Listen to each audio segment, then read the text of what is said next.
paparkan pada saat kami di Karawasidik sampai hari ini masih belum juga diterapkan. simpang siur di mana bukti ini. Padahal saksi-saksi yang ikut dalam rekonstruksi mengatakan ada bukti A yang digunakan oleh saksi ini, ada bukti B yang digunakan oleh saksi ini, ada bukti C yang digunakan oleh saksi ini. Nah, ini bukti-bukti ini, mohon maaf kalau saya katakan ini masih dalam kode, supaya apa? Supaya nanti orang tidak mengaburkan barang bukti ini ya. Ya. Jadi bukti-bukti ini yang masih sampai dengan hari ini kita pertanyakan di mana. Jadi sampai hari ini buktinya masih belum jelas. Ini kan kita bisa katakan bukti inilah yang kita harapkan bisa menunjukkan atau menguatkan tersangkaan 340 terhadap tersangka RB. Kita harapkan dari situ. Namun bukti-buktinya ini disamarkan. Dalam artian tidak mau didalami, tidak mau dihadirkan atau sulit untuk diupayakan. Padahal kita tahu lokasinya di mana, kita tahu kode buktinya berapa, itu kita tahu. Nah, ini yang disamarkan. Jadi sangat disayangkan, Pak. Sangat disayangkan penyidik tidak mau melakukan pendalaman gitu loh. Kenapa bukti-bukti ini disamarkan atau tidak didalami? Jadi membuat kita bertanya-tanya apa yang bisa kita perbuat lagi selaku penasihat hukum, manakala kita sudah sampaikan tapi tidak didalami. Apakah ini kita akan membentuk opini tidak percaya terhadap pihak penyidik? Saya rasa tidak. Sampai hari ini kami masih merah putih dengan polisi. Tetap percaya kepada pihak kita polisi. Sampai hari ini walaupun tidak didalami, saya katakan bahwa kita merah putih dengan polisi. Kita masih dukung kepolisian. Kita yakin bahwa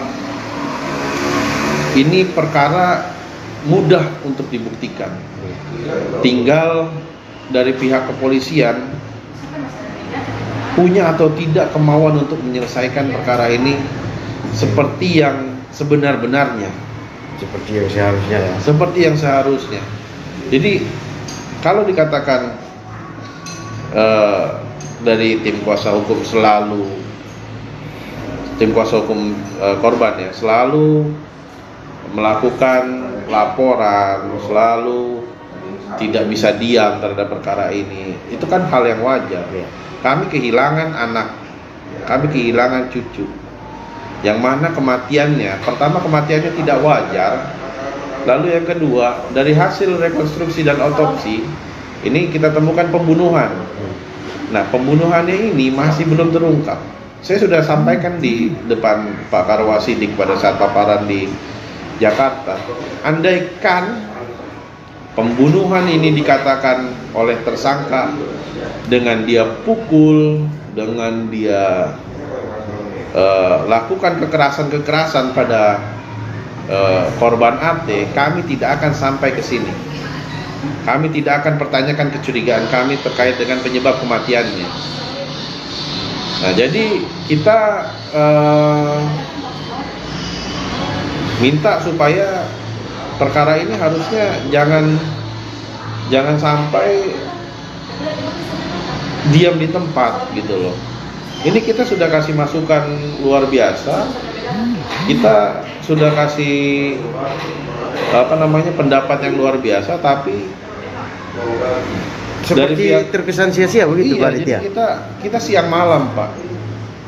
Kita siang malam kerja ke sana ke sini, dan belakangan kami juga sudah sampaikan bahwa kita temukan alat bukti ini, persesuaian ini bukan hal yang mudah gitu loh. Kita banyak lakukan upaya, yang mana upaya-upaya ini kita bisa katakan sudah extraordinary. Justru wajar kalau misalnya pihak keluarga menganggap upaya yang dilakukan oleh kita lebih-lebih dari upaya yang dilakukan oleh kepolisian. Kita bukan hanya berkutat di wilayah Kota Kupang, tapi kita sudah lintas kabupaten. Saya bukan orang Kupang, tapi kita sudah sampai ke Pulau A, kita lalu sudah ke Kabupaten A, Kabupaten B. Ini semuanya untuk mengumpulkan bukti-bukti ini.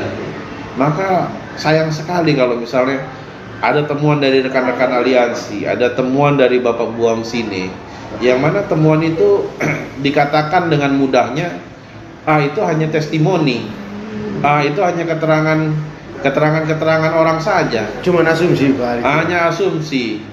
Nah, sekarang kita balik bertanya, siapa yang bisa mendukung keterangan dari tersangka RB? Tidak ada yang bisa mendukung keterangan dari RB. Apalagi keterangannya RB ini menyudutkan korban.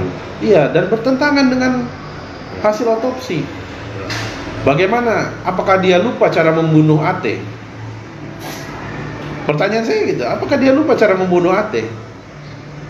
Apakah dia lupa bahwa dia bunuh lalu pecah kepala dari mana? Apakah itu bukan testimoni juga? Apakah itu bukan asumsi juga? Ingat, di pasal 184 keterangan terdakwa itu keterangan yang paling akhir dipercayai oleh hakim, dan itu bisa tidak dipercayai oleh hakim. Ingat, itu perkara masalah pembunuhan, maka harus ada sinkronisasi antara fakta, keterangan, bukti, dan bukti petunjuk.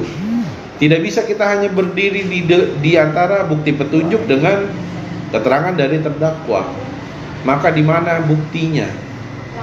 Bukti secara dalam artian bukan bukti petunjuk, tapi bukti utama kasus pembunuhan ini. Lalu yang kedua, di mana keterangan saksi yang mendukung?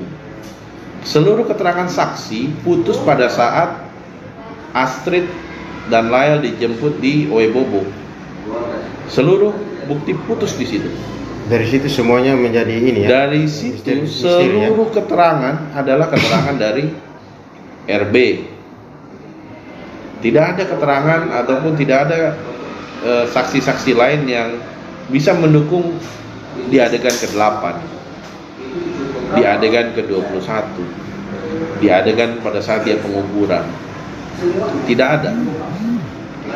Jadi kalau misalnya saat ini dikatakan pendalaman kurang, ya jelas pendalaman pasti kurang. Keluarga masih belum puas, tentu belum puas. Kami sudah mintakan untuk otopsi ulang. Tapi apa yang dikatakan secara tidak langsung dari penyidik menyatakan bahwa itu tidak perlu. Patut diingat, pada saat korban sudah meninggal, seperti yang tadi saya sampaikan, maka hasil otopsi, hasil visum itu akan berbicara sebagai keterangan saksi korban.